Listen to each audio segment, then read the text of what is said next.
Good morning dear students. Today we will teach about second chapter which is linear equation in one variable. आज हम second chapter के बारे में discuss करने वाले हैं जिसका नाम आप सबको पता है linear equation in one variable.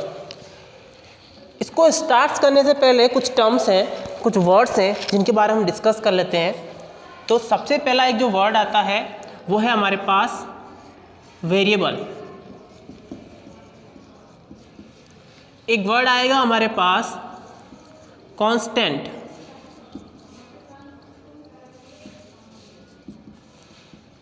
एक वर्ड आ रहा है आपके पास, इसी के अंदर आ रहा है लीनियर। तो ये दो तीन वर्ड्स हैं जिनके बारे में हम डिस्कस कर लेते हैं। क्या है variable? What is variable? Variable को अगर हम हिंदी में बात करें तो उसको बोलते हैं चर, इनको बोलते हैं अचर, और लीनियर को हम बोलते हैं एक पद। छोड़ो लीनियर को, आप रहने दो, कोई दिक्कत, लीनियर ही रखो आप, ठीक है। बात करने वाले हैं वेरिएबल की। What is variable? तो आप लोगों ने 6th क्लास 7th क्लास उसके अंदर हमने देखा है कुछ इक्वेशंस देखी जिनके अंदर जैसे आपने लिखा है कि x+2, जैसे हमने लिखा है 3y+3, इस तरह की इक्वेशंस हमने देखी 7th क्लास 8th क्लास उसमें। तो इस तरह की जो इक्वेशंस होती है उनको तो हम बोलते हैं एल्जेब्रिक इक्वेशंस। क्या बोलते हैं? एल्जेब्रिक इक्वेशन या फिर एल्जेब्रिक एक्सप्रेशंस। अब हम बात करने वाले हैं वेरिएबल की। विच टर्म्स आर चेंजेबल? ऐसी टर्म्स जो चेंजेबल हो, जिनको हम चेंज कर सकते हैं, वो क्या होते हैं? वेरिएबल होते हैं। फॉर एग्जांपल, जिनको हम क्या करते हैं x, y, z, p, q या फिर किसी भी अल्फ़ाबेट से क्या कर सकते हैं, इनको डिनोट कर सकते हैं। मैंने बोला विच टर्म्स आर चेंजेबल, यानी कि ऐसी टर्म्स जिनको हम चेंज कर सकते हैं वो क्या होते हैं? वेरिएबल होते हैं। क्या होते हैं? वेरिएबल होते हैं। अब बात करते हैं कैसे चेंज कर सकते हैं। जैसे फॉर एग्जाम्पल मैंने लिया x, तो x की वैल्यू हम क्या कर सकते हैं? अपनी मर्जी से पुट कर सकते हैं। 2 भी पुट कर सकते हैं, 3 भी पुट कर सकते हैं, 4 भी पुट कर सकते हैं, 6 भी पुट कर सकते हैं। यानी कि x क्या है? x चेंजेबल है, तो इसको हम क्या बोलेंगे? Variable. Which terms are changeable is called variable. समझ में आ गया? आगे बात करते हैं कांस्टेंट की। कांस्टेंट को बोल रखा है अचर, यानी कि विच टर्म्स आर नॉट चेंजेबल। ऐसी टर्म्स जिनको हम चेंज नहीं कर सकते वो क्या होती है? कांस्टेंट होती है। कैसे? ऑल नंबर्स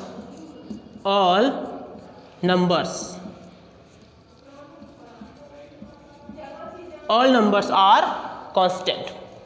जितने भी हम नंबर्स पढ़ते हैं, चाहे आप रेशनल नंबर ले लो, चाहे इंटीजर्स ले लो, चाहे नेचुरल नंबर ले लो, चाहे रियल नंबर ले लो, या फिर कौन से होल नंबर ले लो, वो सबके सब किस में आएंगे? कांस्टेंट में आएंगे। जैसे फॉर एग्जांपल मैंने एक डिजिट लिखी यहाँ पे 6। ये जो 6 है, इसको 6 आप भी 6 बोलोगे, मैं भी 6 बोलूँगा, कोई और बोलेगा तो भी 6 ही बोलेगा। यानी कि ये क्या है? फिक्स है। क्या है? फिक्स है। जो फिक्स टर्म होती है उनको हम बोलते हैं कांस्टेंट। क्या बोलते हैं? Constant. Understood? Which terms are not changeable is called constant. समझ में आ गया? आगे बात करते हैं लीनियर। लीनियर का मतलब हिंदी के अंदर अगर हम बात करें तो 1 होता है। क्या होता है? 1। यानी कि which equations have only one variable is called linear. दूसरी तरीके से बात करें, विच वेरिएबल्स हैव पावर 1, जिन वेरिएबल्स की पावर क्या होती है? 1 होती है, उनको हम बोलते हैं लीनियर। ऐसे वेरिएबल्स जिनकी पावर क्या हो? 1 हो। पावर का मतलब यहाँ पे ताकतवर नहीं, पावर का मतलब होता है घात। कैसे? जैसे मैं लिख रहा हूँ x, एक में लिख रहा हूँ एक्स स्क्वायर, एक में लिख रहा हूँ एक्स क्यूब, एक में लिख रहा हूँ x4, एक में लिख रहा हूँ x10। यानी कि x के ऊपर जो लिखी होती है उसे हम बोलते हैं पावर। क्या बोलते हैं? पावर। तो जहाँ पे x की पावर 1 होती है उस इक्वेशन को हम बोलते हैं लीनियर इक्वेशन। जहाँ पे इक्वेशन की x की वेरिएबल की पावर 2 आ जाएगी उसको हम बोलेंगे क्वाड्रेटिक। अगर 3 आ जाएगी उसको हम बोलेंगे क्यूबिक, जो कि अभी हमारे सिलेबस में नहीं है। जब हम नेक्स्ट क्लास में आएंगे 9th में 10th में तब इनके बारे में डिस्कस करेंगे। तो अभी हम कितना पढ़ने वाले हैं? अभी बात करने वाले हैं ओनली इसकी, यानी कि x की पावर 1 यानी वेरिएबल की power 1। In an algebraic expressions variables power is 1 is called linear equation। ऐसे एल्जेब्रिक एक्सप्रेशन जिनमें वेरिएबल की पावर क्या होनी चाहिए? 1 होनी चाहिए, तो उसे हम बोलते हैं लीनियर इक्वेशन। अंडरस्टूड? समझ में आ गई आपको? एक चीज़ मैं आपको और समझा देता हूँ। मैं बार बार आपके सामने बोल रहा हूँ एल्जेब्रिक एक्सप्रेशन बोल रहा हूँ ना। जब आप 9th क्लास में आ जाओगे तो आप वहाँ पे पढ़ोगे पॉलिनोमियल, और यहाँ पे आप पढ़ रहे हो इक्वेशन। तो पॉलिनोमियल और इक्वेशन में थोड़ा सा मैं आपको डिफरेंस बता देता हूँ। वैसे 9th क्लास में जब पढ़ोगे तो और अच्छी तरह से बताया जाएगा, लेकिन फिर भी मैं थोड़ा सा बता देता हूँ। एक तो होता है पॉलिनोमियल और एक होता है आपके पास इक्वेशन। पॉलिनोमियल्स क्या होते हैं? An algebraic expressions which have not right hand side and left hand side. ऐसे एल्जेब्रिक एक्सप्रेशन जिनमें राइट हैंड साइड और लेफ्ट हैंड साइड नहीं होती है, यानी कि उसको ऐसे लिखा जाता है। जैसे मैंने लिख लिया 3x + 4, जैसे मैंने लिख लिया x² + 2। तो these expressions are called polynomials। What? Polynomials। अब बात करते हैं इक्वेशन की। Which algebraic expressions have right hand side and left hand side? या फिर ऐसे लिख सकते हैं Which algebraic expressions define right hand side and left hand side? जो algebraic expressions right hand side और left hand side को क्या करते हो? डिफाइन करते हो, उसे हम क्या बोलते हैं? इक्वेशन बोलते हैं। कैसे? जैसे मैंने लिखा x + 2 = 3, तो this is left hand side and this is right hand side. तो लेफ्ट हैंड साइड और राइट हैंड साइड डिफाइन हो गई, तो इसका मतलब ये क्या है? इक्वेशन है। यहाँ पे देखिए तो इसके राइट हैंड साइड में कुछ नहीं है। अब ये लेफ्ट हैंड साइड है या राइट हैंड साइड है कुछ नहीं पता चल रहा। तो ये है पॉलिनोमियल, जो कि आप कौन सी क्लास में पढ़ोगे? 9th और 10th में। तो अभी हम बात करने वाले हैं इनके बारे में। ठीक है भाई, कुछ और बेसिक्स बात करते हैं। यहाँ हमारे पास चीज़ें काम आने वाली है। जैसे मैंने आपको पहले भी बताया था जब हमने डेसिमल नंबर पढ़ा था, तो प्लस मल्टीप्लाई प्लस क्या होता है? Plus plus plus, minus multiply minus क्या होता है? Plus, minus multiply plus = minus, plus multiply minus = minus. इसको आपको लर्न रखना, याद रखना है। एक और चीज़, बीच में इक्वेशन इक्वल लगा हुआ है। इधर मान लो माइनस है, जब माइनस को आप ट्रांसफ़र करके इधर लेके जाओगे तो प्लस हो जाएगा। अगर इधर प्लस है और प्लस को आप इस साइड में लेके जाओगे या इस साइड में लेके आओगे तो क्या हो जाएगा? माइनस हो जाएगा। यानी कि माइनस के नंबर का आप ट्रांसफ़र करोगे तो प्लस का हो जाएगा, प्लस के नंबर का ट्रांसफ़र करोगे तो माइनस का हो जाएगा। देखो एक इक्वेशन लेके समझते हैं क्या है, मैं क्या समझाना चाह रहा हूँ, इसको एक इक्वेशन से समझते हैं। जैसे मेरे पास एक क्वेश्चन आ गया x + 3 = 5, और आपको पूछेगा सॉल्व द इक्वेशन। इस इक्वेशन को क्या करो? सॉल्व करो। तो कैसे करेंगे? आपको सॉल्व करने का मतलब है वेरिएबल की वैल्यू फाइंड करना। यहाँ सॉल्व करने का मतलब क्या होगा? वेरिएबल की वैल्यू फाइंड करना। तो x को तो यहीं रखेंगे, और जो सेम है ये कांस्टेंट है, ये भी कांस्टेंट है, तो कांस्टेंट को उस साइड में लेके जाएंगे। तो 3 का जब हम ट्रांसफर उस साइड में करेंगे तो 5, और ये प्लस का 3 इधर किसका हो जाएगा? माइनस का। समझ में आ रहे हो? अगर ये 3 माइनस का होता तो उधर जाके किसका हो जाता, प्लस का हो जाता। अगर यही 3 इसके मल्टीप्लाई में होता तो यहाँ कहाँ आ जाता, डिवाइड में आ जाता। और अगर यही 3 इसके डिवाइड में होता तो यहाँ कहाँ पे जाता, मल्टीप्लाई में। समझ में आ रहा है क्या कहना चाह रहा हूँ? अगर कोई नंबर प्लस का है तो ट्रांसफर करने पर किसका हो जाएगा, माइनस का। और अगर माइनस का है तो उधर जब आप ट्रांसफर करोगे तो किसका हो जाएगा, प्लस का। और मल्टीप्लाई में है तो कहाँ जाएगा, डिवाइड में। और डिवाइड का है तो कहाँ जाएगा, मल्टीप्लाई में। बात करते हैं एक्सरसाइज 2.1 की। और एक्सरसाइज 2.1 का फर्स्ट क्वेश्चन क्या है वो बात करते हैं। एक्सरसाइज 2.1 में क्या है, solve the following equations, solve the following equations. और इसमें आपका फर्स्ट क्वेश्चन है हमारे पास x minus 2 is equals to 7, x minus 2 equals to 7। और हमें इसको क्या करना है, सॉल्व करना है। तो सॉल्व करने का मतलब मैंने आपको अभी बताया है, सॉल्व करने का मतलब होता है वेरिएबल की वैल्यू फाइंड करना। और वेरिएबल की वैल्यू फाइंड करना है तो यानी कि लेफ्ट हैंड साइड में सिर्फ वेरिएबल को रखना है, बाकी जितने भी नंबर्स हैं उसको क्या भेज दो, राइट हैंड साइड में ले जाओ।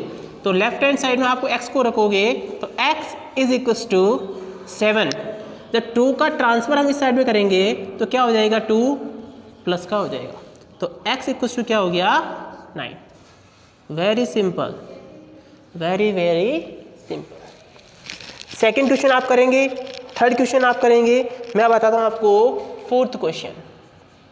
कौन सा question, fourth question. Fourth question क्या है, 3/7 plus x is equals to 17/7। 3/7 is equals to 17/7।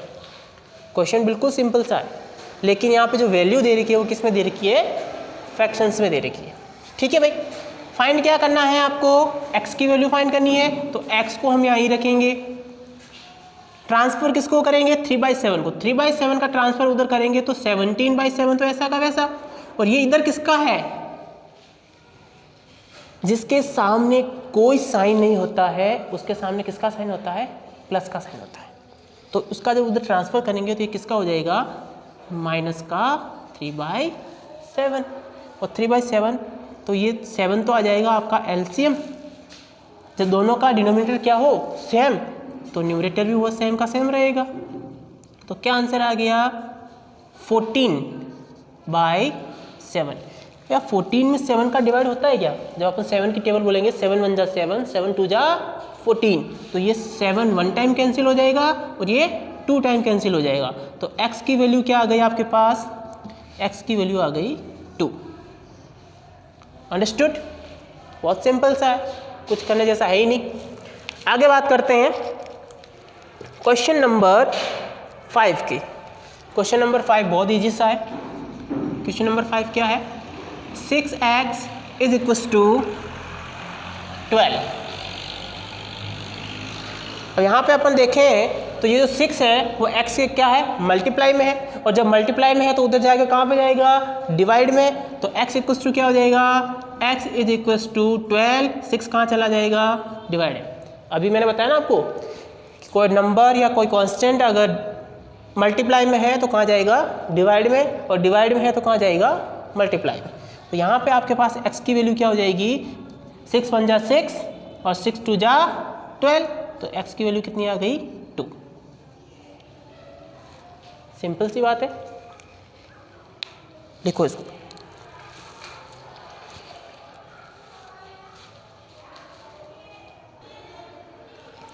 Yes, अभी अभी हमने क्वेश्चन नंबर 5 तक डिस्कस किया था। अब हम बात कर रहे हैं क्वेश्चन नंबर 6 की। क्वेश्चन नंबर 6 क्या है, क्वेश्चन नंबर 6 है आपके पास t/5 is equals to 10। t is variable, 5 and 10 is constant. Okay, अब वेरिएबल के डिवाइड में क्या है, कांस्टेंट है, तो उधर जाके किस में जाएगा, मल्टीप्लाई में। सीधी सिंपल सी बात है, t का मल्टीप्लाई कर देंगे 5 का मल्टीप्लाई हो जाएगा 10 से, तो 5 × 10 इज इक्वस टू, तो t की वैल्यू कितनी आ जाएगी आपके पास 50। बहुत आसान सा है। बात करते हैं क्वेश्चन नंबर 7 के। आपके पास है 2x/3 इज इक्वस टू 18। तो अभी अभी मैंने आपको बताया जो डिवाइड में होता है वो कहाँ जाता है, मल्टीप्लाई में। तो यहाँ आपके पास हो जाएगा 2x is equals to 18 multiply 3। ठीक है भाई। अब देखो आगे, हमें तो सिर्फ x की वैल्यू चाहिए ना। x के मल्टीप्लाई में कौन है 2, जो मल्टीप्लाई में होता है वो कहाँ जाता है, डिवाइड में। तो यहाँ पे तो सिर्फ x को रखना है। तो x is equals to 18 multiply 3/2। समझ में आ रहा है। अब 3 में 2 का डिवाइड तो जाता नहीं है, यानी कि 3 2 से डिविजिबल नहीं है, इसके अंदर 2 की टेबल में नहीं आता, लेकिन 18 में जाता है। 2 1 जा 2, 2 2 जा 4, 2 3 जा 6, 2 5 जा 2 4 जा 8, 2 5 जा 10, 2 6 जा 12, 2 7 जा 14, 2 8 जा 16, 2 9 जा 18, 9 जा, यानी कि 9 टाइम जाएगा। कितने टाइम जाएगा, 9 टाइम। तो क्या बच गया हमारे पास 9 मल्टीप्लाई 3, तो x की वैल्यू हमारे पास आ गई 9 3 जा 27, 9 3 जा 27। समझ में आया आपको क्या करना है। सॉल्व करने का मतलब है आपको वेरिएबल की वैल्यू फाइंड करनी है। वेरिएबल आपके कुछ भी हो सकता है, x हो सकता है, y हो सकता है, t हो सकता है, p हो सकता है, q हो सकता है, a हो सकता है, b हो सकता है। यहाँ पे हमारे पास है x, तो सिर्फ x को यहाँ रखना है, बाकी जितने भी नंबर्स हैं उसको क्या ले जाओ, राइट हैंड साइड में ले जाओ। तो ये 3 क्या है, मल्टीप्लाई सॉरी डिवाइड में है, तो उधर कहाँ चला गया, मल्टीप्लाई में। ये 2 यहाँ पे वेरिएबल के मल्टीप्लाई में है, हमें x को अकेला रखना है, वेरिएबल को अकेला रखना है। तो 2 का जब हमने ट्रांसफर किया तो कहाँ गया, डिवाइड में, क्योंकि यहाँ मल्टीप्लाई में है। ठीक है भाई। और x का x रह गया। तो यहाँ पे 2 से 18 9 टाइम कैंसिल हो गया, तो 9 3 जा 27, x की वैल्यू आ गई। यहाँ पे आ जाते हैं। यहाँ पे हमारे पास है 7x minus 9 is equals to 16। आपको इसको सॉल्व करना है, तो सबसे पहले तो 9 का ट्रांसफर कर देते हैं उस साइड में। तो यहाँ रह जाएगा आपके पास 7x is equals to 16, minus का 9 इधर ट्रांसफर होकर आएगा तो किसका बन जाएगा, प्लस का। अभी मैंने बताया सिर्फ वेरिएबल को यहाँ रखना है, तो 7 कहाँ जाएगा, डिवाइड में। तो 16 प्लस 9 कितने हो गए भाई, जल्दी बताओ।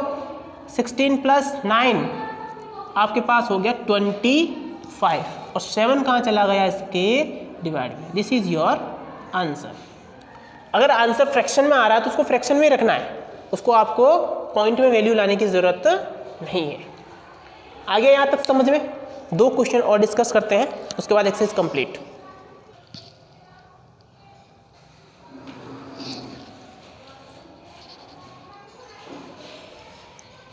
Yes dear students, now we discuss about question number 11 and 12. Question number 11 is 17 plus 6q is equals to 9. हमें इसको सॉल्व करना है, where q is वेरिएबल। यहाँ पे q क्या है, वेरिएबल है, यानी कि हमें q की वैल्यू क्या करनी है, फाइंड करनी है। ओके, तो वेरिएबल को हम इसी साइड में रखेंगे। 17 का ट्रांसफर इस साइड में करेंगे, तो 17 यहाँ किसका है, प्लस का, उधर किसका हो जाएगा, माइनस का। ठीक है भाई। तो सॉल्व करो। 6q is equals to 9 minus 17। अब यहाँ पे 9 छोटा है, 17 बड़ा है, तो छोटे नंबर में से बड़ा नंबर तो आप सब्ट्रैक्ट कर नहीं सकते। तो क्या करेंगे, 17 में से 9 सब्ट्रैक्ट करेंगे, तो कितना आ जाएगा आपके पास, 8। लेकिन जिसके सामने जो साइन होता है, बड़े वाले नंबर के सामने जो साइन होता है, वही रिजल्ट के सामने साइन आ जाता है। हमेशा ध्यान रखना है। एक एग्जाम्पल बताता हूँ मैं आपको। जैसे 16 माइनस अगर 9 करते हैं अपन, तो 16 में से 9 सब्ट्रैक्ट करते हैं तो कितना आता, 7। यहाँ 16 के पास पे क्या प्लस है, तो यहाँ पर प्लस आएगा।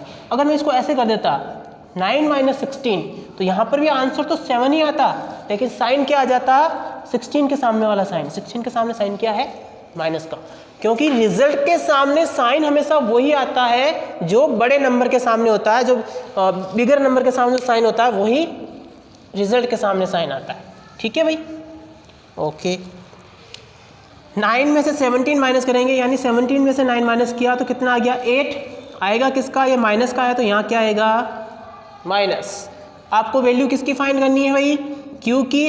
6 यहाँ मल्टीप्लाई में है तो वहाँ किस में जाएगा डिवाइड में, यानी कि 8/6। अब 6 की टेबल में 8 नहीं आता है, लेकिन ये दोनों कौन सी टेबल में आते हैं? 2 की टेबल में आते हैं, यानी 2 4 जा 8, 2 3 जा 6, यानी क्यू की वैल्यू क्या आ गई 4/3। 4/3 समझ में आ गया। अब बात करते हैं क्वेश्चन नंबर 12 की। क्या कह रहा है क्वेश्चन नंबर 12? x/3 + 1 = 7/15। तो सबसे पहले जो वेरिएबल जो कांस्टेंट है उसका क्या कर दो, उधर ट्रांसफर कर दो। ये तो यहाँ बच जाएगा आपके पास x/3 = 7/15 - 1। अब ये तो हो गई फ्रैक्शन और ये हो गया सिंपल नंबर, तो इसको भी फ्रैक्शन बना दो। ये बन गई फ्रैक्शन, 1/1 मतलब वही होता है। ठीक है, तो पहले इसको क्या करो, सॉल्व करो। तो 1 और 15 का एलसीएम क्या आएगा? 15 × 1 कर दो, कितना आ गया 15। ठीक है भाई, 15 का डिवाइड 15 में करेंगे तो 7 1 टाइम जाएगा, तो 7 × 1। जब 1 का डिवाइड 15 में करोगे तो 1 × 15 टाइम जाएगा। एलसीएम लेना आता ना सबको। ठीक है, यहाँ आ गया आपके पास 15, 7 1 जा 7, 15 1 जा 15। ठीक है भैया, 7 में से 15 माइनस करना है, हो सकता है क्या? हो सकता है, लेकिन नंबर किसका आएगा माइनस का। तो 15 में से 7 माइनस करेंगे तो कितना आएगा भाई 8, और साइन किसका आएगा माइनस का, क्योंकि 15 के सामने कौन सा साइन है माइनस का।